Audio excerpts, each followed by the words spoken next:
18 ദിവസങ്ങൾക്ക് ശേഷം അന്താരാഷ്ട്ര ബഹിരാകാശ നിലയത്തിൽ നിന്ന് ശുഭാംശു ശുക്ലയും സംഘവും മടങ്ങുന്നു. ആക്സിയം 4 ദൗത്യ സംഘം ഡ്രാഗൺ പേടകത്തിലേക്ക് പ്രവേശിച്ചു. ബഹിരാകാശ നിലയത്തിൽ നിന്ന് പേടകം അല്പസമയത്തിനകം വേർപെടും. നാളെ ഉച്ചതിരിഞ്ഞ് കാലിഫോർണിയ തീരത്തായിരിക്കും ലാൻഡിംഗ്. വിവരങ്ങളുമായി ഐസൻ ജോസ് ചേരുന്നു. ഐസൻ, ശുഭാംശു ശുക്ലയും സംഘവും ബഹിരാകാശ നിലയത്തിൽ നിന്ന് മടങ്ങുകയാണ്. ഏകദേശം രണ്ടാഴ്ചയോളമാണ് അവിടെ ഈ സംഘം തങ്ങിയത്. നാളെ എന്തായാലും ഭൂമിയിലേക്ക് തിരിച്ചെത്തും. അതിനുള്ള ഒരുക്കങ്ങൾ എല്ലാം പൂർത്തിയായിരിക്കുകയാണ്. എന്താണ് വിശദാംശങ്ങൾ ഐസൻ? വിജയമൽ നമ്പ്യാർ, ഇപ്പോൾ നമുക്ക് ലഭ്യമാകുന്ന ഏറ്റവും പുതിയ വിവരങ്ങൾ അനുസരിച്ച് 4:30 ഡി ഡോക്കിംഗ്, അതായത് നേരത്തെ എന്താണോ നടന്നത്, അതായത് ബഹിരാകാശ പേടകം അവിടെ എത്തി അതിൽ ഡോക്ക് ചെയ്യുന്ന പ്രവൃത്തിയാണ് ഡോക്കിംഗ് എങ്കിൽ, ഇന്ന് ഡി ഡോക്കിംഗ്, അതിൽ നിന്ന് വേർപ്പെടുന്ന പ്രവർത്തനമാണ് നടക്കുക. അതിന്റെ ഭാഗമായി അത് നേരത്തെ ഉണ്ടായിരുന്ന ഡോക്കിംഗ് ചെയ്തതിന് ശേഷം ബഹിരാകാശ നിലയത്തിലേക്ക് പ്രവേശിക്കുമ്പോഴുള്ള അതേ പ്രോട്ടോകോളുകൾ തന്നെ തിരിച്ചും ഉണ്ടായിരിക്കുന്നതാണ്. അത്തരത്തിലുള്ള നടപടികൾ മണിക്കൂറുകൾക്ക് മുമ്പ് ആരംഭിക്കുകയും ചെയ്തിരുന്നു. അല്പസമയം മുമ്പാണ്, ഏതാണ്ട് 1.5 മണിക്കൂർ മുമ്പാണ് ബഹിരാകാശ നിലയത്തിൽ നിന്നും ഇവരെല്ലാം തന്നെ, ഈ യാത്രികരെല്ലാം തന്നെ, ഈ 4 യാത്രികരും ഈ ബഹിരാകാശ പേടകത്തിലേക്ക് പ്രവേശിച്ചതും അതിന്റെ ഹാച്ചുകൾ, അതായത് വാതിലുകൾ അടച്ചതുമായ വാർത്തകളെല്ലാം തന്നെ അന്ന് അല്പസമയം മുമ്പ് പുറത്തു വരികയും ചെയ്തിരുന്നു. അത്തരത്തിൽ പേടകത്തിന്റെ വാതിലുകൾ അടച്ച് കൃത്യമായി ഭൂമിയിലേക്ക് സഞ്ചരിച്ച്, അതായത് ബഹിരാകാശത്ത് കൂടി സഞ്ചരിച്ച് കൃത്യമായി 18 മണിക്കൂറുകളോളം സഞ്ചരിച്ച് ഭൂമിക്ക് അനുകൂലമായ ഒരു പൊസിഷനിൽ അന്തരീക്ഷത്തിലേക്ക് കടക്കുകയും പിന്നീട് കാലിഫോർണിയയിലെ ഉൾക്കടലിൽ കൃത്യമായി വന്ന് ഇറങ്ങുകയും ചെയ്യുന്നതിന്റെ ഭാഗമായുള്ള യാത്ര നടത്തുന്നതിന്റെ ആരംഭമായി ഡി ഡോക്കിംഗ്, അതായത് ഡിറ്റാച്ച് ചെയ്യുന്ന പ്രവർത്തനങ്ങളാണ് നടക്കുക എന്നാണ് നമുക്കിപ്പോൾ നൽകാനാകുന്ന ഏറ്റവും പുതിയ വിവരം. 4:30 ഇത്തരത്തിൽ ഡി ഡോക്കിംഗ് നടക്കുക എന്നാണ് അറിയാൻ സാധിക്കുന്നത്. ഈ ഡി ഡോക്കിംഗ് നടന്നതിന് ശേഷം ബഹിരാകാശത്ത് സഞ്ചരിച്ച് ഏതാണ്ട് നാളെ 24 മണിക്കൂറോളം ബഹിരാകാശത്തൂടെ യാത്ര ചെയ്ത് നേരെ ഭൂമിയിലേക്ക് പ്രവേശിക്കുകയാണ് ചെയ്യുക. ഭൗമാന്തരീക്ഷത്തിലേക്ക് പ്രവേശിക്കും. ഭൗമാന്തരീക്ഷത്തിലേക്ക് പ്രവേശിച്ചതിന് ശേഷം ഈ ഭൗമാന്തരീക്ഷത്തിൽ അത് ഒരു കൃത്യമായ അളവിൽ, അതായത് ഭൂമിയിൽ നിന്നും കൃത്യമായ ഒരു 300 മീറ്റർ 400 മീറ്ററോളം മുകളിൽ വരുമ്പോൾ അവിടെ എത്തി പാരച്യൂട്ടുകൾ വിടർത്തിയതിന് ശേഷം കൃത്യമായി അതിൽ സസ്പെൻഡ് ചെയ്ത് 3 പാരച്യൂട്ടുകൾ കൃത്യമായി വിടരുകയും ആ 3 പാരച്യൂട്ടുകളുടെ പരിധിയിൽ വളരെ കൃത്യമായി ഇതിന്റെ ബാലൻസ് സസ്പെൻഡ് ചെയ്യുകയും വളരെ സ്മൂത്തായി ലളിതമായ വേഗതയിൽ ഏറ്റവും സുരക്ഷിതമായി ഈ പസഫിക് സമുദ്രത്തിൽ ഇറങ്ങുകയുമാണ് ചെയ്യുക. അത്തരത്തിൽ ഇറങ്ങുന്നതിനെ സ്പ്ലാഷ് ഡൗൺ എന്ന സാങ്കേതികമായി ബഹിരാകാശ യാത്രികരും അതുപോലെ തന്നെ ഇതിന്റെ വാർത്തകളുമായി ബന്ധപ്പെട്ടുള്ള വാക്കുകളിൽ നമുക്കത് കാണാൻ സാധിക്കും. അത് കൃത്യമായി 4:30 ഉണ്ടാകും നാളെ എന്നാണ് മനസ്സിലാക്കാൻ സാധിക്കുന്നത്. ഇതെല്ലാം തന്നെ നമുക്ക് ദൃശ്യങ്ങളിൽ കാണാനും സാധിക്കും. നേരത്തെ സുനിത വില്യംസിന്റെ യാത്ര എല്ലാം തന്നെ ഇത്തരത്തിൽ നമ്മൾ കണ്ടതുമാണ്. അതുപോലെ ബഹിരാകാശത്ത് നിന്നും അവർ നാളെ തിരിച്ചെത്തും. അതിന്റെ ആദ്യഘട്ടമായ 24 മണിക്കൂറോളം മുൻപ് അന്താരാഷ്ട്ര ബഹിരാകാശ നിലയത്തിൽ നിന്നും വേർപ്പെടുന്ന പ്രവർത്തനമാണ് നടക്കുക. അത് നടക്കുന്നത് സംബന്ധിച്ചുള്ള ആ നിർണായക നിമിഷങ്ങളാണ് ഇപ്പോൾ കടന്നുപോയിക്കൊണ്ടിരിക്കുന്നത്. ബഹിരാകാശ നിലയത്തിൽ നിന്ന് വേർപ്പെടുന്ന ആ നിമിഷം മുതൽ ഭൂമിയിലേക്കുള്ള സഞ്ചാരം ആരംഭിക്കുകയും ചെയ്യും. പലതവണ ഭൂമിയെ വലം വെച്ചതിന് ശേഷമായിരിക്കും ബഹിരാകാശ പേടകം അന്തരീക്ഷത്തിലേക്ക് പ്രവേശിക്കുകയും കൃത്യമായി ഭൂമിയിൽ ഇറങ്ങുകയും ചെയ്യുക. നേരത്തെ നമുക്കറിയാവുന്നതാണ്, അദ്ദേഹത്തിന്റെ യാത്ര 18 ദിവസത്തോളം നീണ്ടുനിന്ന യാത്രയാണ്. 18 ദിവസത്തോളം നീണ്ടുനിന്ന യാത്രയ്ക്ക് ശേഷം അദ്ദേഹം തിരിച്ചു വരികയാണ് ഇപ്പോൾ. അതാണ് അറിയേണ്ടത്. അതായത് ശുഭാംശു ഉൾപ്പെട്ട ആക്സിയം 4 സംഘത്തിന്റെ ദൗത്യം അത് പൂർണ്ണമായും വിജയകരമായി എന്ന് തന്നെ പറയാമല്ലേ ഈ ഘട്ടത്തിൽ? തീർച്ചയായും ആ ദൗത്യം ഏറെ വിജയകരമായിരുന്നു എന്ന റിപ്പോർട്ടുകളാണ് പുറത്തു വരുന്നത്. 4 രാഷ്ട്രങ്ങളുടെ പ്രതിനിധികളുടെ നേതൃത്വത്തിലാണ്. ഇപ്പൊ 4 രാഷ്ട്രങ്ങളുടെ പ്രതിനിധികളാണ് ഇപ്പോൾ ബഹിരാകാശത്ത് ശുഭാംശു ശുക്ലയോടൊപ്പം ചേരുകയും അദ്ദേഹത്തോടൊപ്പം യാത്ര ചെയ്യുകയും ചെയ്തത്. ഗ്രൂപ്പ് കമാൻഡറായി ശുഭാംശു ശുക്ലയും ഉണ്ടായിരുന്നു. നേരത്തെ നമ്മൾ പറഞ്ഞതുപോലെ വിവിധങ്ങളായ പരീക്ഷണങ്ങൾ, അതായത് 7ഓളം ബഹിരാകാശത്തുള്ള പരീക്ഷണങ്ങളാണ് ശുഭാംശു ശുക്ലയ്ക്ക് ഭാരതത്തിൽ നിന്നും ISRO അസൈൻ ചെയ്തിരുന്നത്. ISROയുടെ പരീക്ഷണങ്ങൾ നടത്തുന്നതിന് വേണ്ടിയാണ് അദ്ദേഹം അവിടെ എത്തുന്നത്. സാങ്കേതികമായി ബഹിരാകാശത്ത് ഒരാളെ എത്തിച്ച് അവിടെ പരീക്ഷണം നടത്തി തിരിച്ചു കൊണ്ടുവരിക എന്നതിന്റെ എല്ലാ ഘട്ടങ്ങളിലുമുള്ള പരീക്ഷണവും അതിന്റെ ഒരു യാഥാർത്ഥ്യവൽക്കരണവുമാണ് ഇപ്പോൾ നടന്നിരിക്കുന്നത്. നമുക്കറിയാവുന്നതാണ്, 1984 രാകേഷ് ശർമ്മയാണ് ആദ്യമായി ബഹിരാകാശത്തെത്തുന്ന ഇന്ത്യയുടെ ഒരു ബഹിരാകാശ യാത്രികൻ. അദ്ദേഹം യാത്ര ചെയ്തതിന്റെ റെക്കോർഡ്, അതായത് 7 ദിവസം 6 ദിവസത്തിലേറെ നീണ്ടു നിന്ന് അദ്ദേഹത്തിന്റെ റെക്കോർഡെല്ലാം തന്നെ തകർത്താണ് ഇപ്പോൾ പുതിയ റെക്കോർഡ് സൃഷ്ടിച്ചത് കൊണ്ടുകൊണ്ട് തന്നെയാണ് ശുഭാംശു ശുക്ല തിരിച്ചു വരുന്നത്. ബഹിരാകാശത്ത് ഏറ്റവും കൂടുതൽ സമയം ചെലവഴിച്ച ഭാരതീയൻ, അതുപോലെ തന്നെ അന്താരാഷ്ട്ര ബഹിരാകാശ നിലയത്തിലെത്തുന്ന ആദ്യ ഭാരതീയൻ എന്നീ പ്രത്യേക അംഗീകാരങ്ങളെല്ലാം നേടിക്കൊണ്ടാണ് അദ്ദേഹം തിരിച്ചു വരുന്നത് എന്നത് ഏറ്റവും പ്രധാനപ്പെട്ട ഒരു കാര്യമാണ്. അതിനുശേഷം മറ്റൊരു സുപ്രധാന വിഷയം നമുക്ക് എടുത്തു പറയേണ്ടത് അദ്ദേഹം നടത്തിയ വിവിധങ്ങളായ ഗവേഷണങ്ങളാണ്. നമുക്കറിയാവുന്നതാണ് ഈ മസിൽ, അതായത് അദ്ദേഹം പ്രധാനമന്ത്രിയുമായുള്ള ചർച്ചകളിൽ പോലും അത് കൃത്യമായി പറയുകയും ചെയ്തു. പ്രധാനമന്ത്രിയുമായുള്ള വീഡിയോ സംഭാഷണത്തിൽ അദ്ദേഹം പറഞ്ഞത് അവിടെ നടത്തുന്ന പരീക്ഷണങ്ങൾ സംബന്ധിച്ചുള്ള രത്ന ചുരുക്കമാണ്. ആ പരീക്ഷണങ്ങളെല്ലാം തന്നെ ശാസ്ത്രീയ അടിസ്ഥാനത്തിലുള്ള പരീക്ഷണങ്ങളാണ്. മൈക്രോ ഗ്രാവിറ്റിയിൽ, അതായത് വളരെ നേർത്ത ഗ്രാവിറ്റിയിൽ തിരിച്ച് ഭൂമിയുടെ അന്തരീക്ഷ മണ്ഡലത്തിലേക്ക് അല്ലെങ്കിൽ ഭൂമിയുടെ പ്രതലത്തിലേക്ക് ഒരു ഒബ്ജക്റ്റിനെ പിടിച്ചു വലിക്കുന്ന ശക്തി, അതായത് നമ്മളിപ്പോൾ അറിയാവുന്നതാണ്, ഒരു കല്ല് മുകളിലേക്ക് എറിഞ്ഞാൽ തിരിച്ചു വരുന്ന രീതിയുണ്ട്. അത്തരത്തിൽ തിരിച്ചു വരാൻ സാധ്യമാകുന്ന അത്രയും ബലം ഗ്രാവിറ്റേഷൻ ഫോഴ്സ് പ്രയോഗിക്കാൻ സാധിക്കാത്ത ഇടങ്ങളിൽ ഗ്രാവിറ്റേഷൻ ഫോഴ്സ് ഉണ്ട് എങ്കിൽ കൂടി ഒരു അതിവേഗം സഞ്ചരിച്ചു കൊണ്ടിരിക്കുന്ന ഓബ്ജക്റ്റിനെ വലിച്ചെടുക്കാൻ സാധ്യമല്ലാത്ത ഒരു ഗ്രാവിറ്റേഷണൽ അന്തരീക്ഷമാണ് അവിടെയുള്ളത്, അല്ലെങ്കിൽ ഒരു ഭൂഗുരുത്വ അന്തരീക്ഷമാണ് അവിടെയുള്ളത്. ആ അന്തരീക്ഷത്തിൽ എങ്ങനെയാണ് ഒരു ബഹിരാകാശ പേടകത്തിൽ സഞ്ചരിക്കുന്ന സാഹചര്യത്തിൽ ഓരോ കാര്യങ്ങളും നടക്കുന്നത്, ഓരോ പരീക്ഷണങ്ങൾ നടക്കുന്നത് എന്നത് സംബന്ധിച്ചൊക്കെ തന്നെ വിശാലമായ ഒരു പഠനമാണ് അദ്ദേഹത്തിന് നൽകിയിരുന്നത്. അതിൽ ഏറ്റവും സുപ്രധാനമായ പഠനം അദ്ദേഹം പ്രധാനമന്ത്രിയുമായി പങ്കുവെച്ച 2-3 പഠനങ്ങളിൽ ഏറ്റവും സുപ്രധാനമായി അദ്ദേഹം എടുത്തു പറഞ്ഞത് ഈ മസിലുകളുടെ വികാസം സംബന്ധിച്ച് സ്റ്റെം സെല്ലുകളിൽ നടത്തുന്ന ഒരു ഗവേഷണം സംബന്ധിച്ചാണ് അദ്ദേഹം അറിയിച്ചത്. അതായത് നമുക്കറിയാവുന്നതാണ്, സ്റ്റെം സെല്ലുകൾ എന്ന് പറയുന്നത് നമ്മുടെ ശരീരത്തിലെ കോശങ്ങളുടെ പൂർവ്വരൂപമാണ്. ആ പൂർവ്വരൂപത്തിൽ നിന്നാണ് വിവിധ കോശങ്ങളായി അത് മാറുന്നത്. അസ്ഥികോശങ്ങളായും ത്വക്കിന്റെ കോശങ്ങളായും മസിൽ ഐസൻ, ഇപ്പൊ പുറത്തു വരുന്ന വാർത്ത അൺഡോക്കിംഗ് 10 മിനിറ്റ് വൈകും എന്നാണ്.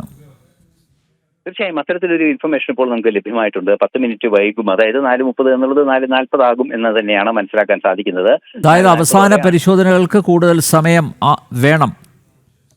തീർച്ചയായും അവസാന പരിശോധനകൾക്ക് കൂടുതൽ സമയം കൃത്യമായും ചില വ്യക്തതകൾ വരുത്തേണ്ട കാര്യങ്ങളുണ്ട്. അത് പല വിധത്തിലുള്ള പരീക്ഷണങ്ങൾ നടത്തേണ്ടതുണ്ട്. ഡീഡോക്കിംഗ് സാധ്യമായാൽ തന്നെ ആ ഡീഡോക്ക് ചെയ്യപ്പെട്ടതിന് ശേഷം ഈ പേടകം കൃത്യമായി സഞ്ചരിക്കുന്നത് സംബന്ധിച്ചും അതിന്റെ സഞ്ചാരപഥം സംബന്ധിച്ചും അത് ആർജിക്കേണ്ട വേഗതയെ സംബന്ധിച്ചും അതിന്റെ പ്രൊപ്പൽഷൻ, അത്തരത്തിലുള്ള സാങ്കേതികമായ ഒരുപാട് ചെക്ക് ലിസ്റ്റുകൾ പൂർത്തിയാകേണ്ടതുണ്ട്. അതിലേതെങ്കിലും ഒരു സാങ്കേതിക വിഷയം, ഏതെങ്കിലും ഒരു ഇലക്ട്രോണിക് ഡാറ്റയുടെ റീപ്രോസസ് വേണ്ടി വന്നാൽ പോലും അത് കൃത്യമായി പരിശോധിച്ച് 100% അതല്ലെങ്കിൽ പൂർണ്ണമായും കൃത്യതയാർന്ന വിവരങ്ങൾ ലഭ്യമായതിനു ശേഷം മാത്രമേ ഡീഡോക്കിംഗ് സാധ്യമാകുകയുള്ളൂ, അല്ലെങ്കിൽ ഡീഡോക്കിംഗ് സുരക്ഷിതമാവുകയുള്ളൂ. നമുക്കറിയാവുന്നതാണ് 27,000 കിലോമീറ്റർ, ഒരു പക്ഷേ അതിനേക്കാൾ സാങ്കേതികമായി 1-2% കൂടുതൽ സ്പീഡിലാണ് ബഹിരാകാശ നിലയം ഭൂമിയെ വലയം വെച്ചുകൊണ്ടിരിക്കുന്നത്. അതിശക്തമായ അതിവേഗതയിൽ ഇങ്ങനെ വലയം വെക്കുന്ന ഒരു സാഹചര്യത്തിൽ, സഞ്ചരിക്കുന്ന ഒരു സാഹചര്യത്തിൽ അതിൽ നിന്ന് വേർപെടുമ്പോൾ അത് കൃത്യമായ ഒരു രീതിയിൽ, അതായത് ഈ വേർപെടുന്ന സമയത്തും വേർപെട്ടതിന് ശേഷവും ഈ രണ്ട് ഒബ്ജക്റ്റുകളുടെയും വെലോസിറ്റി സെക്കൻഡുകൾക്കെങ്കിലും തുല്യമായി നിൽക്കുകയും വേർപെടുന്നത് ഒരു വസ്തു ഒരു പ്രതലത്തിൽ നിന്ന് ഉയർന്നു പൊങ്ങുന്നത് പോലെ മാത്രം പുറത്തു നിന്ന് കാണുമ്പോൾ നമുക്ക് തോന്നുകയും ചെയ്യേണ്ട രീതിയിൽ കൃത്യമായ ഒരു ഡീഡോക്കിംഗ് അനിവാര്യമാണ്. അല്ലെങ്കിൽ ഇത് സാങ്കേതികമായ പല പ്രശ്നങ്ങളിലേക്കും നയിക്കാനുള്ള സാധ്യതയുണ്ട്. ആ ഡീഡോക്കിങ്ങിന് ശേഷം, അതായത് ഡിറ്റാച്ച് ചെയ്തതിന് ശേഷവും ചില സെക്കൻഡുകളോളം അതേ പൊസിഷനിൽ ചെറിയ ഉയരത്തിൽ ഈ ബഹിരാകാശ നിലയത്തോടൊപ്പം സഞ്ചരിക്കേണ്ടതുണ്ട് ഈ പേടകം. അതിനുശേഷമാണ് തിരിച്ചു വരുന്ന രീതിയിലുള്ള ഈ പേടകത്തിൽ നിന്ന് അകന്നു പോവുകയൊക്കെ ചെയ്യുക. അത്തരത്തിൽ കൃത്യതയാർന്ന നീക്കങ്ങൾ അനിവാര്യമായ ഒരു സാഹചര്യം ഉള്ളത് കൊണ്ട് തന്നെയാണ് ഇത്തരത്തിലുള്ള പരീക്ഷണങ്ങൾ കൃത്യമായി നടത്തേണ്ട ഒരു പശ്ചാത്തലമുള്ളത്. പരീക്ഷണങ്ങളും നിരീക്ഷണങ്ങളും അതുപോലെ തന്നെ അനുബന്ധമായ കൃത്യമായ ഡാറ്റ അസിമുലേഷൻ എല്ലാം തന്നെ കൃത്യമായി നടത്തേണ്ടതുണ്ട്. അതിന്റെ ഭാഗമായുള്ള നീക്കങ്ങളാണ് ഇപ്പോൾ നടന്നുകൊണ്ടിരിക്കുന്നത് എന്ന വിവരമാണ് നമുക്ക് ലഭ്യമാകുന്നത്. തീർച്ചയായും 10 മിനിറ്റിന് ശേഷം, അതായത് 4:40 ഡീഡോക്കിംഗ് സാധ്യമാകുമെന്ന വിവരങ്ങൾ തന്നെയാണ് ഇപ്പോഴും പുറത്തു വരികയും ചെയ്യുന്നത്.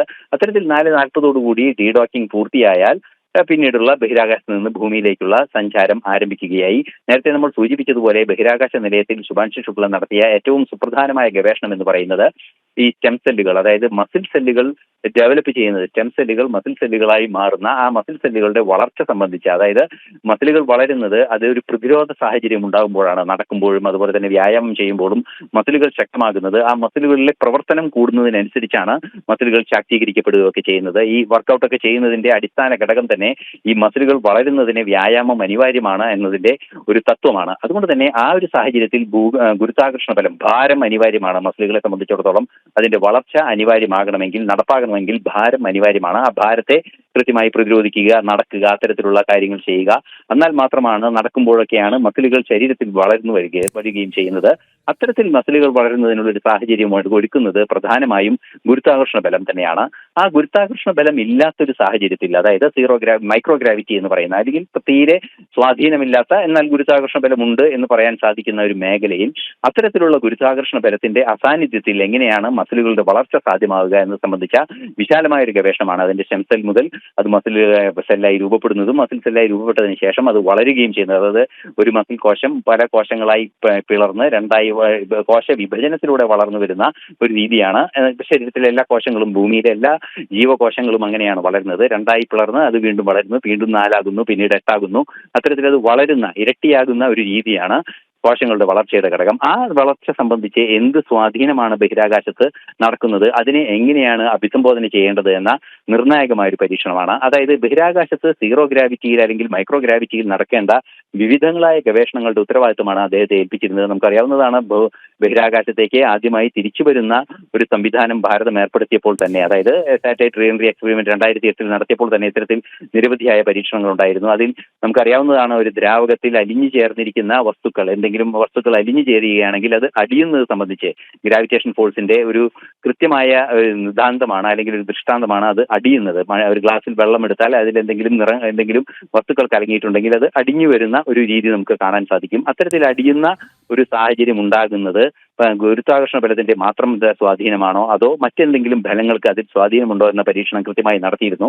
അത്തരത്തിലുള്ള പരീക്ഷണങ്ങൾ നിരവധിയായി നടത്തുന്നുണ്ട്. അത്തരത്തിൽ ഏറ്റവും സുപ്രധാനമായ ഒരു പരീക്ഷണമാണ് ഇപ്പോൾ നടന്നിരിക്കുന്നത്. അത് വിജയിച്ചിട്ടുണ്ട്. അത് എന്താണോ റിസൾട്ട് പ്രതീക്ഷിക്കുന്നത് എന്നത് കൃത്യമായി ലഭിച്ചിട്ടുണ്ട് എന്ന് തന്നെയാണ് ശുഭാൻഷുവുമായി ബന്ധപ്പെട്ട വിവരങ്ങളിൽ നിന്നും മനസ്സിലാക്കാൻ സാധിക്കുന്നത്. അതുപോലെ തന്നെ മറ്റൊരു സുപ്രധാന പരീക്ഷണം ആൽഗകളുമായി ബന്ധപ്പെട്ട പരീക്ഷണമാണ്. അതായത് ബഹിരാകാശ നിലയത്തിൽ ജീവിക്കുമ്പോൾ ആവശ്യമായ ഊർജ്ജം ലഭ്യമാക്കുന്നതിന് നേരിയ തോതിൽ അളവിൽ അത് കഴിക്കുകയും, അതായത് ഇപ്പോൾ ചോറ് കഴിക്കുന്നതിന് സമാനമായ രീതിയിൽ ഒരു ഗുളിക കഴിക്കുന്ന, അല്ലെങ്കിൽ ഒരു ഉച്ചഭക്ഷണം കഴിക്കുന്നതിന് സമാനമായ ഒരു ഗുളിക കഴിക്കുന്ന അത്രയും ചെറിയ രീതിയിൽ ആൽഗകളുമായി ബന്ധപ്പെട്ട ചില പരീക്ഷണങ്ങളെല്ലാം തന്നെ നടന്നിട്ടുണ്ട്. അത്തരത്തിലുള്ള ഭക്ഷ്യവിഭവങ്ങൾ അതിൽ നിന്ന് തയ്യാറാക്കിയാൽ ചെറിയ ക്വാണ്ടിറ്റിയിൽ കഴിക്കുകയും വലിയ ഊർജ്ജം ലഭ്യമാക്കുകയും അതിനെ ദഹിപ്പിച്ചെടുക്കുന്നതിനൊക്കെ തന്നെ പരിമിതമായ ഊർജ്ജം ചെലവാക്കുകയും ചെയ്യേണ്ട ഒരു സാഹചര്യമുള്ള ഭക്ഷ്യവസ്തുക്കളാണ് ബഹിരാകാശത്ത് ഉപയോഗിക്കേണ്ടത്.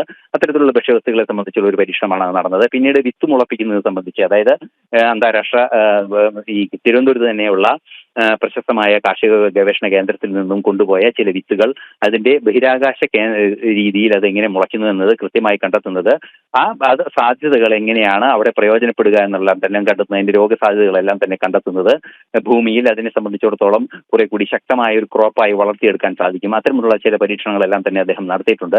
ഇത്തരത്തിലുള്ള പരീക്ഷണങ്ങളെല്ലാം തന്നെ വിജയിച്ചിട്ടുണ്ട്. കൃത്യമായ റിസൾട്ട്, 7ഓളം പരീക്ഷണങ്ങൾക്ക് ഇത്തരം കൃത്യമായ റിസൾട്ട് ലഭ്യമായിട്ടുണ്ട് എന്ന് തന്നെയാണ് മനസ്സിലാക്കാനും സാധിക്കുന്നത്. തീർച്ചയായും ബഹിരാകാശ ദൗത്യത്തിൽ എന്താണോ ശുഭാൻഷു ശുക്ല ലക്ഷ്യം വെച്ചത് അത് പൂർണ്ണമായും നടപ്പായിരിക്കുന്നു, അല്ലെങ്കിൽ അത് യാഥാർത്ഥ്യമായതിനു ശേഷമാണ് അദ്ദേഹത്തിന്റെ മടക്കയാത്ര ആരംഭിക്കുന്നത്.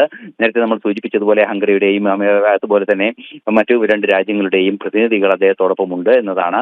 അദ്ദേഹത്തോടൊപ്പം അവർ തിരിച്ച് സഞ്ചരിക്കുകയും ചെയ്യുന്നു. അത്തരത്തിൽ ഈ 4 പേരും ഭൂമിയിലേക്ക് തിരിച്ചു വരാനുള്ള നീക്കങ്ങൾ നടന്നുകൊണ്ടിരിക്കുന്നു. ഡീഡോക്കിംഗ് അല്പ സെക്കൻഡുകൾക്കകം സാധ്യമാകുമെന്ന വിവരമാണ് ഇപ്പോൾ നമുക്ക് ലഭ്യമാകുന്നത്. പക്ഷേ സാങ്കേതികമായ എന്തെങ്കിലും സമയമാറ്റങ്ങൾ ഉണ്ടാകിയാൽ അത് അപ്പോൾ റിപ്പോർട്ട് ചെയ്യപ്പെടുകയും ചെയ്യുക. ഇപ്പോൾ അത് നമുക്ക് പേടകം ഇന്ത്യൻ സമയം 4:45 വേർപെടും എന്നാണ് നാസ ഔദ്യോഗികമായി അറിയിച്ചിരിക്കുന്നത് ഐസൻ. അപ്പോൾ ഇനി ഏകദേശം 5 മിനിറ്റ് കൂടി അവശേഷിക്കുന്നു. തീർച്ചയായും 5 മിനിറ്റുകൾക്കകം ഈ പേടകം, അതായത് നമുക്കിപ്പോൾ ദൃശ്യങ്ങളിലെല്ലാം കാണുന്ന പേടകം വേർപ്പെടുകയും ചെയ്യും. വേർപ്പെടുന്നത് നമുക്ക് ദൃശ്യങ്ങളിൽ കാണാൻ സാധിക്കും. എന്നാണ് നമ്മളന്ന് അദ്ദേഹത്തിന്റെ പേടകം ബഹിരാകാശ നിലയത്തിൽ ഡോക്ക് ചെയ്യുമ്പോൾ കണ്ട ദൃശ്യങ്ങൾ തന്നെ ഡീഡോക്ക് ചെയ്യുന്ന ദൃശ്യങ്ങളായി നമുക്ക് കാണാൻ സാധിക്കും. ആ ഡോക്ക് ചെയ്ത അതേ ഭാഗത്ത് തന്നെ, അതേ വാതിലിൽ തന്നെ കൃത്യമായി കേന്ദ്രീകരിച്ചിരിക്കുന്ന ക്യാമറയിൽ നിന്നുള്ള ദൃശ്യങ്ങൾ തന്നെ നമുക്ക് ലഭ്യമാക്കുമെന്ന് തന്നെയാണ് മനസ്സിലാക്കാൻ സാധിക്കുന്നത്. അങ്ങനെ ഡീഡോക്കിംഗ് നടക്കുമ്പോൾ ആ ഡീഡോക്കിംഗ് നടന്നതിന് ശേഷം കൃത്യമായി ബഹിരാകാശ നിലയത്തിന്റെ ആ സ്റ്റേഷനിൽ നിന്ന്, അല്ലെങ്കിൽ ആ അറ്റാച്ച് ചെയ്ത ഭാഗത്തു നിന്ന് കൃത്യമായും അത് വേർപ്പെടുകയും മുകളിലേക്ക് അല്പം ഉയർന്നതിന് ശേഷം യാത്രാപഥത്തിലേക്ക് നീങ്ങുകയും ചെയ്യുന്ന ദൃശ്യങ്ങൾ നമുക്ക് കാണാനാവും.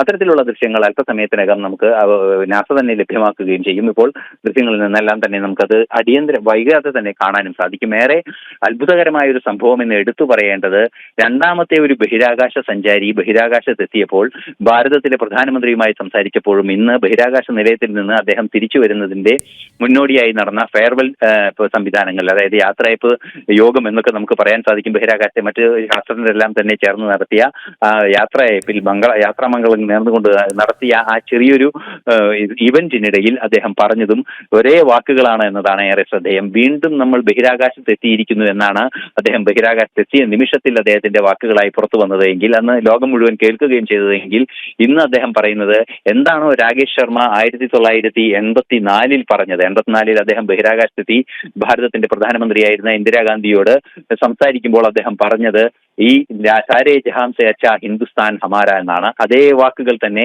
പുരോഗതിയുടെ പാതയിൽ സഞ്ചരിക്കുന്ന, വലിയ മാറ്റങ്ങൾ ഉണ്ടായ 40 വർഷത്തിന്റെ പാതയിൽ സഞ്ചരിക്കുന്ന ഈ ഭാരതത്തെ കാണാൻ ഏറെ ഭംഗിയുണ്ട്. സാരേ ജഹാം സെ അച്ഛാ ഹിന്ദുസ്ഥാൻ ഹമാര എന്ന് തന്നെ ഞാൻ ആവർത്തിക്കുന്നു എന്നും അദ്ദേഹം പറയുകയുണ്ടായി. തീർച്ചയായും ഏറെ സന്തോഷം ജനിപ്പിക്കുന്ന, അല്ലെങ്കിൽ ഏറെ ആവേശം ജനിപ്പിക്കുന്ന വാക്കുകളാണ് അദ്ദേഹത്തിന്റെ ഭാഗത്തു നിന്നുണ്ടായത്.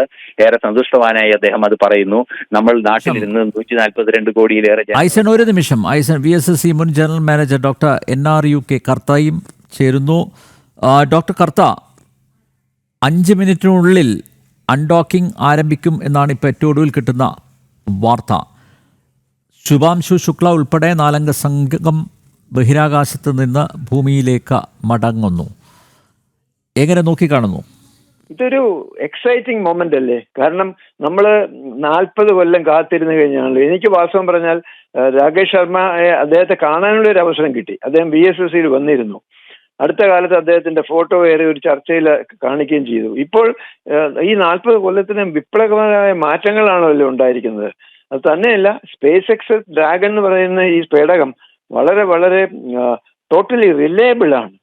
നമ്മൾ അന്ന് രാകേഷ് ശർമ്മ പോയതുമായിട്ട് നോക്കുമ്പോഴത്തേക്കും ഇതിന് വളരെ റിലയബിലിറ്റി കൂടുതലാണ്. കാരണം ഇത് വെള്ളത്തിലാണല്ലോ വന്ന് പതിക്കുന്നത്.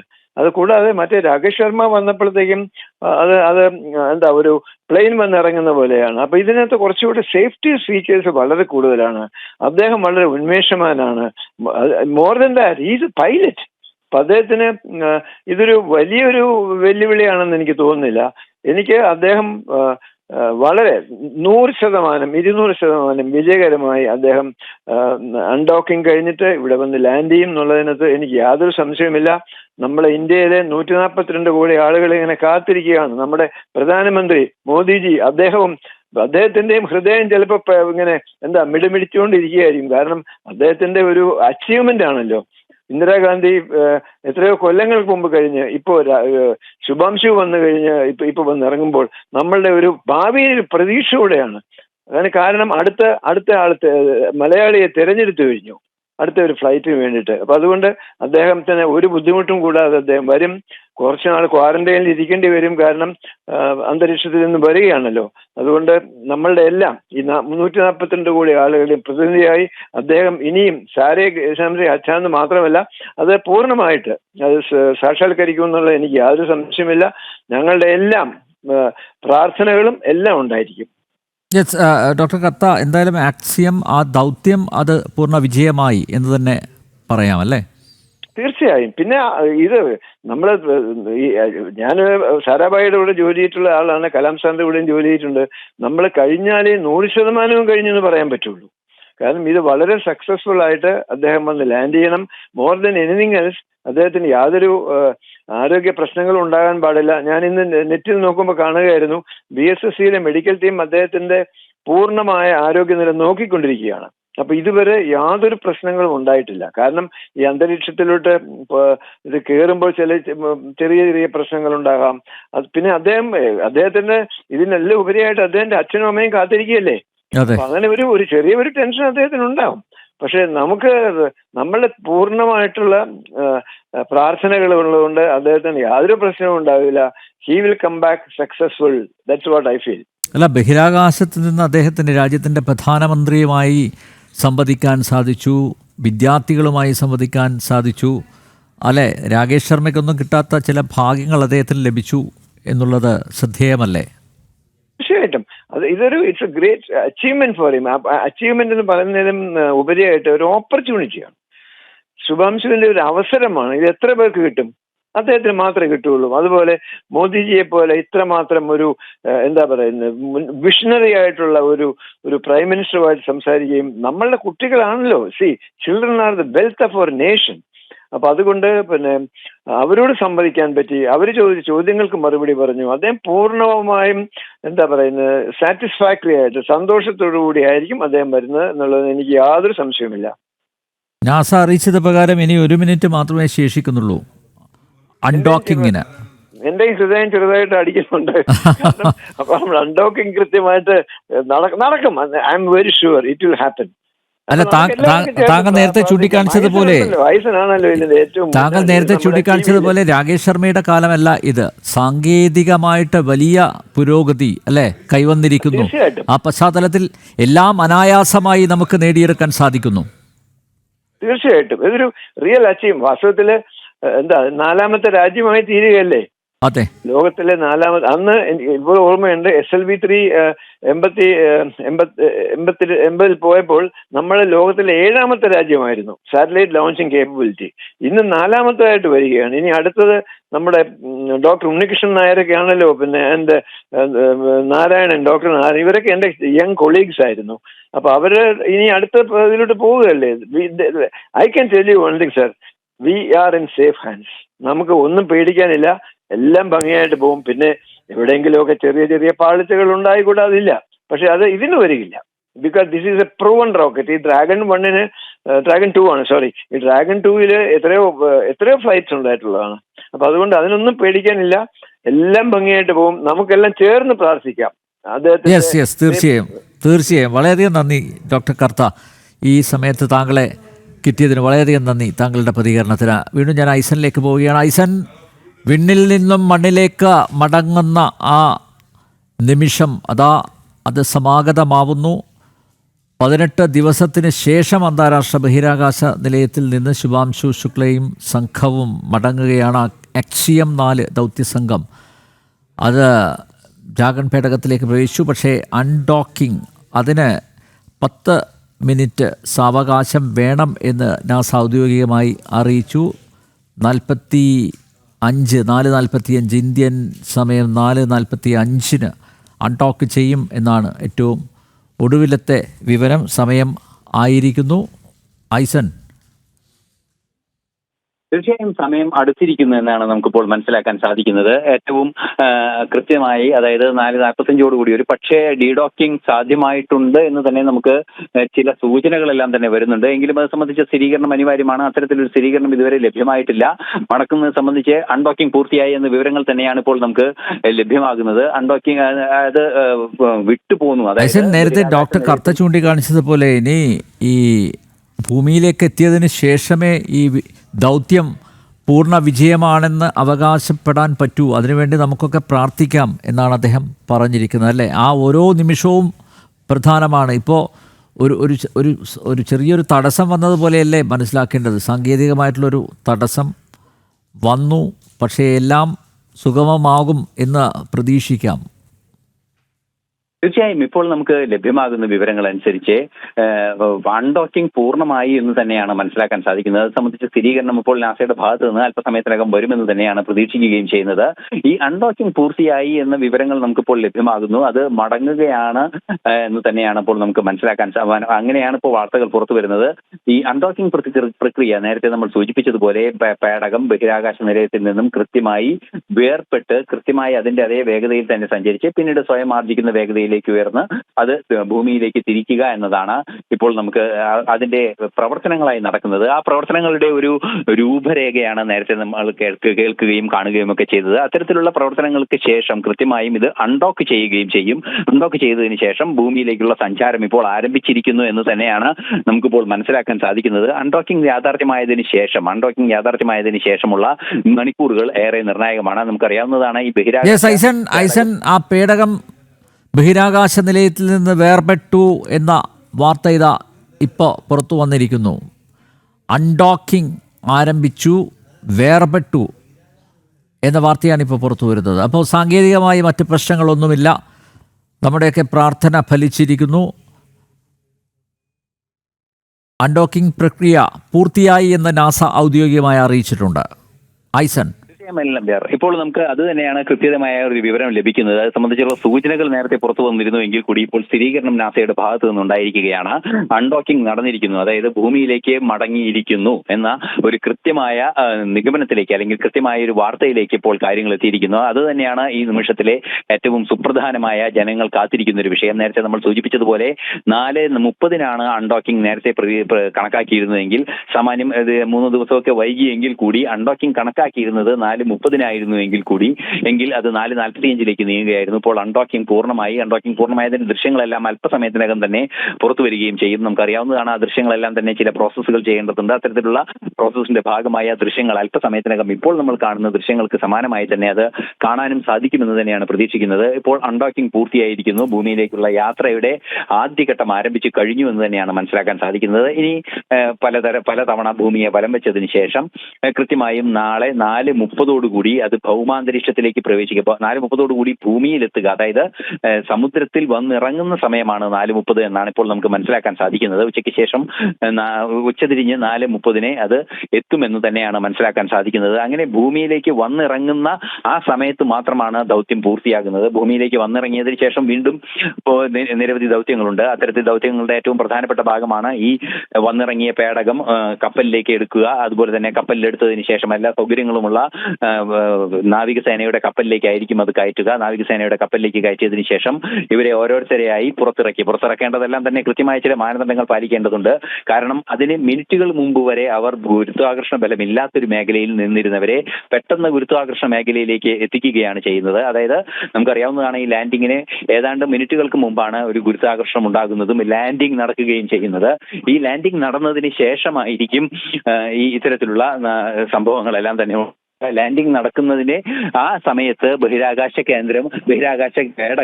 നിന്ന് വരുന്ന ഡ്രാഗൺ പേടകം കൃത്യമായും അത് ഒരു ആ വേഗത ആർജിച്ചതിന് ശേഷം അത് ഭൂമിയിലേക്ക് എത്തുന്ന വേളയിൽ, ഭൂമിയിൽ ഇറങ്ങുന്ന വേളയിലാണ് സുരക്ഷിതമാവുക. ഭൂമിയിലേക്ക് ഇറങ്ങുന്നതിന് മുമ്പുള്ള പൂർണ്ണമായ ഗ്രാവിറ്റി പ്രതലത്തിലേക്ക് അത് എത്തുകയും ചെയ്യുമ്പോൾ അവർക്ക് ശാരീരികമായി പല ബുദ്ധിമുട്ടുകൾ ഉണ്ടാകാനുള്ള സാധ്യതയുണ്ട്. അതുകൊണ്ട് തന്നെ അത്തരത്തിലുള്ളൊരു ഗ്രാവിറ്റിയിലേക്ക് ഒറ്റയടിക്ക് അവരെ പ്രവേശിപ്പിക്കുക സാധ്യമല്ലാത്തത് കൊണ്ട് തന്നെ സ്ട്രക്ചറുകൾക്ക് സമാനമായ സംവിധാനം ഒരുക്കിക്കൊണ്ടായിരിക്കും, സ്ട്രെച്ചറുകൾക്ക് സമാനമായ ചില വീൽ ചെയറുകൾക്ക് സമാനമായ സംവിധാനത്തിൽ ശരീരത്തെ കാര്യമായ ക്ഷതമേൽപ്പിക്കാത്ത രീതിയിൽ അവരെ തിരിച്ച് പുറത്തു കൊണ്ടുവന്നതിന് ശേഷം 7 ദിവസം കൃത്യമായ വൈദ്യപരിശോധനയും കൃത്യമായ ക്വാറന്റൈനും അവർക്ക് നിർദ്ദേശിച്ചതിന് ശേഷം അവരെ 7 ദിവസത്തിന് ശേഷമായിരിക്കും അവർ പുറത്തു വരികയും ചെയ്യുക. ഇപ്പോൾ ആ യാത്ര ആരംഭിച്ചിരിക്കുന്നു എന്നതാണ് ഏറ്റവും സന്തോഷകരമായ അല്ലെങ്കിൽ ഏറ്റവും പ്രതീക്ഷാ നിർഭരമായ ഒരു വാർത്തയായി നമുക്ക് നൽകാനുള്ളത്. അൺഡോക്കിംഗ് നടന്നു കഴിഞ്ഞിരിക്കുന്നു എന്ന് തന്നെയാണ് ഇപ്പോൾ നാസ അറിയിച്ചിരിക്കുന്നത്. ഡ്രാഗൺ പേടകം ഭൂമിയിലേക്കുള്ള ലക്ഷ്യയാത്രയിൽ യാത്ര ആരംഭിച്ചിരിക്കുന്നു. ഇനി ഭൂമിയിലെത്തിയതിനു ശേഷവും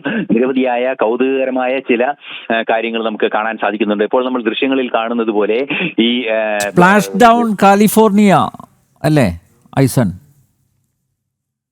ഡൗൺ നടക്കുക, അതായത് സമുദ്രത്തിന്റെ ഉള്ളിൽ നേരത്തെ നമ്മൾ കണ്ടതുപോലെ, അതായത് സുനിത വില്യംസ് എല്ലാം മടങ്ങി വരുമ്പോൾ നമ്മളെല്ലാം നേരിട്ട് കണ്ടതുകൂടിയാണ്. അത്തരത്തിൽ കൃത്യമായ സമുദ്രത്തിൽ 3 പാരച്യൂട്ടുകളുടെ സംവിധാനം ഇപ്പോൾ നമുക്ക് ദൃശ്യങ്ങളിൽ കാണുന്നത്. ബഹിരാകാശ പേടകം ബഹിരാകാശ നിലയത്തിൽ നിന്നും വേർപെട്ട് സഞ്ചരിക്കുന്ന ദൃശ്യങ്ങളാണ്. അതിന്റെ വേഗത സംബന്ധിച്ചുള്ള വിവരങ്ങളെല്ലാം തന്നെ നമുക്ക് ലഭ്യമാക്കാൻ സാധിക്കും വൈകാതെ തന്നെ. അതിന്റെ വിവരങ്ങളെല്ലാം തന്നെ ഇപ്പോൾ വരികയും ചെയ്യുമെന്നാണ് അറിയാൻ സാധിക്കുന്നത്. ഇപ്പോൾ പേടകം വേർപെട്ട് ആ പേടകം മാത്രമായി സഞ്ചരിക്കുന്ന ദൃശ്യങ്ങൾ ബഹിരാകാശ നിലയത്തിൽ നിന്നുള്ള ക്യാമറ പകർത്തിയ ദൃശ്യങ്ങളാണ് ഇപ്പോൾ നമുക്ക് കാണാൻ സാധിക്കുന്നത്. പേടകം മാത്രമാണ് ഇപ്പോൾ ഉള്ളത്. ഈ ബഹിരാകാശ നിലയത്തിൽ നിന്നും വേർപെട്ടതിന് ശേഷം ആ പേടകം സഞ്ചാരം ആരംഭിച്ചിരിക്കുന്നു. ആ സഞ്ചാരം ആരംഭിച്ച് നമ്മളിപ്പോൾ ദൃശ്യങ്ങളിൽ കാണുന്നത് ആ പേടകമാണ്. ആ പേടകം ഭൂമിയിലേക്കുള്ള യാത്ര ആരംഭിച്ചിരിക്കുകയാണ്. ഈ ഭൂമിയിലേക്കുള്ള യാത്രയാണ് നാളെ 4:30 പര്യവസാനിക്കുക. നേരത്തെ നമ്മൾ സൂചിപ്പിച്ചതുപോലെ ബഹിരാകാശ നിലയം സഞ്ചരിച്ചതിന് ശേഷം കൃത്യമായി ഭൂമിയിൽ വന്നിറങ്ങുന്നത് ആദ്യം ഒരു പാരച്യൂട്ട് വിടരുന്നു. ആ പാരച്യൂട്ട് വിടർന്ന് കൃത്യമായി വേഗത നിയന്ത്രിച്ച് ആ രണ്ടാമത്തെ 2 പാരച്യൂട്ടുകളും വിടർന്ന് 3 പാരച്യൂട്ടുകളുടെ ഒരു സസ്പെൻഷനിലായിരിക്കും ഈ വായുവിൽ ഇത് കൃത്യമായി വന്നിറങ്ങുക. നമുക്ക് ദൃശ്യങ്ങളിലെല്ലാം തന്നെ കാണാൻ സാധിക്കും.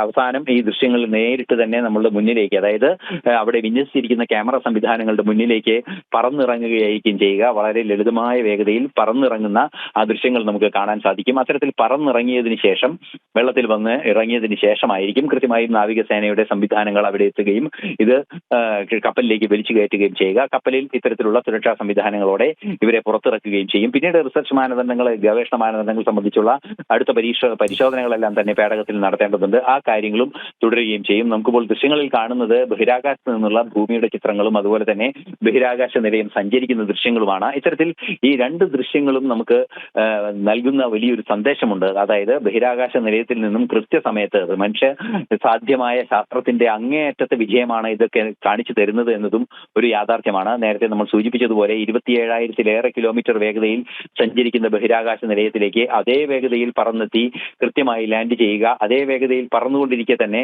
പ്രവർത്തിച്ചുകൊണ്ടിരിക്കെ തന്നെ അതിൽ നിന്നും വേർപെട്ട് ഭൂമിയിലേക്ക് വലിയ വേഗതയിൽ സഞ്ചരിക്കുക, ഒരു സെക്കൻഡിൽ 7 കിലോമീറ്റർ എന്നൊക്കെയുള്ള രീതിയിൽ അതിവേഗം സഞ്ചരിക്കുകയും ചെയ്യുക. മനുഷ്യനെ സാധ്യമായ, അല്ലെങ്കിൽ നമ്മളുടെ വിമാനങ്ങളൊക്കെ പോകുന്ന വേഗതയുടെ എത്രയോ ഇരട്ടി, 950 കിലോമീറ്റർ 900 കിലോമീറ്ററിലൊക്കെയാണ് ഒരു യാത്രാ വിമാനം, ഏറ്റവും വേഗതയേറിയ യാത്രാ വിമാനം സഞ്ചരിക്കുന്നത്. ആ യാത്രാ വിമാനം സഞ്ചരിക്കുന്നതിന്റെ 28 ഇരട്ടി സ്പീഡിലാണ് ബഹിരാകാശ സംവിധാനങ്ങളെല്ലാം തന്നെ, അല്ലെങ്കിൽ ബഹിരാകാശ നിലയം സഞ്ചരിക്കുന്നത്, ബഹിരാകാശ പേടകങ്ങൾ സഞ്ചരിക്കുന്നത്. അത്തരത്തിൽ അതിവേഗം അത് ഭൂമിയിലേക്ക് പ്രവേശിക്കുന്നതിന്, അതായത് ഗുരുത്വാകർഷണ ബലമില്ലാത്ത പ്രദേശത്ത് ഒരു ലക്ഷ്യത്തിലേക്ക് യാത്ര ചെയ്യുന്നതിന് അത്രയും വേഗത ആർജിക്കേണ്ടതുണ്ട്. അത്തരത്തിൽ വേഗത ആർജിച്ച് കൃത്യമായി ബഹിരാകാശ നിലയം ഭൂമിയുടെ അന്തരീക്ഷത്തിലേക്ക് പ്രവേശിക്കുകയും അന്തരീക്ഷത്തിലേക്ക് പ്രവേശിച്ചതിന് ശേഷം കൃത്യമായി ഇപ്പോൾ ബഹിരാകാശ നിലയത്തിലൂടെ ഇത് സഞ്ചരിക്കുന്നത് മൈക്രോ ഗ്രാവിറ്റിയിലാണ്, അതായത് വളരെ കുറഞ്ഞ ഗ്രാവിറ്റിയിലാണ്. അതിവേഗം ഈ സഞ്ചരിച്ചുകൊണ്ടിരിക്കുന്ന വാഹനത്തെ മൈക്രോ ഗ്രാവിറ്റിയിൽ ഉള്ളത് കൊണ്ട് തന്നെ ഭൂമിയിൽ നിന്നും ഗ്രാവിറ്റേഷണൽ ഫോഴ്സ് കൊണ്ട് തിരിച്ചെടുക്കുക സാധ്യമല്ല. അത് സഞ്ചരിച്ചുകൊണ്ടേയിരിക്കുകയാണ്. അങ്ങനെ സഞ്ചരിച്ചുകൊണ്ടിരിക്കുന്ന പേടകം കൃത്യമായ അതിന്റെ ട്രജക്ടറിയിലൂടെ സഞ്ചരിച്ച് ഭൂമിയിൽ വന്നിറങ്ങി കൃത്യമായി അത് ഭൂമിയിൽ ലാൻഡ് ചെയ്യുകയാണ് ചെയ്യുക. അതിന്റെ ഭാഗമായി ഓരോ നീക്കങ്ങളും സംഭവിച്ചുകൊണ്ടിരിക്കുന്നു. ബഹിരാകാശ നിലയത്തിൽ നിന്നും വേർപെട്ട് അവരുടെ യാത്ര ആരംഭിച്ചിരിക്കുന്നു എന്നതാണ് ഏറ്റവും കൗതുകകരമായ ഒരു വാർത്തയായി നമുക്ക് നൽകാനാകുന്നത്. ഇപ്പോൾ നമ്മൾ ദൃശ്യങ്ങളിൽ കാണുന്നത് തന്നെ ബഹിരാകാശ നിലയം തന്നെയാണ്, ഈ ബഹിരാകാശ പേടകം തന്നെയാണ്. ഈ പേടകത്തിലാണ് ഭാരതത്തിന്റെ അഭിമാനമായ ശുഭാൻഷു ശുക്ലയുള്ളത്. അദ്ദേഹത്തിന്റെ ഗവേഷണ ഫലങ്ങളുടെ ഡാറ്റകളെല്ലാം ഉള്ളത്. ഭൂമിയിൽ ഡാറ്റകൾ ലഭിച്ചിട്ടുണ്ടെങ്കിൽ കൂടി അത് സംബന്ധിച്ചുള്ള ഫിസിക്കൽ ഡാറ്റകളെല്ലാം തന്നെ ഉള്ളത്. ആ ഗവേഷണത്തിന് ശേഷം ഉണ്ടായിരിക്കുന്ന സ്പെസിമെനുകൾ അദ്ദേഹത്തിന്റെ കയ്യിലുണ്ടാവുന്നത്, നേരത്തെ കൊണ്ടുപോയ സ്പെസിമെനിൽ എന്ത് ഗവേഷണം നടന്നു, ആ ഗവേഷണത്തിന്റെ റിസൾട്ട് എന്ത് എന്ന് കൃത്യമായും ഭൗതികമായി കാണാൻ സാധിക്കുന്ന ഗവേഷണ വിവരങ്ങളുമാണ് അദ്ദേഹം കൊണ്ടുവരുന്നത്. അത്തരത്തിൽ വലിയ വിജ്ഞാനത്തിന്റെ വലിയൊരു സ്രോതസ്സുമായാണ് ഈ മടക്കയാത്ര.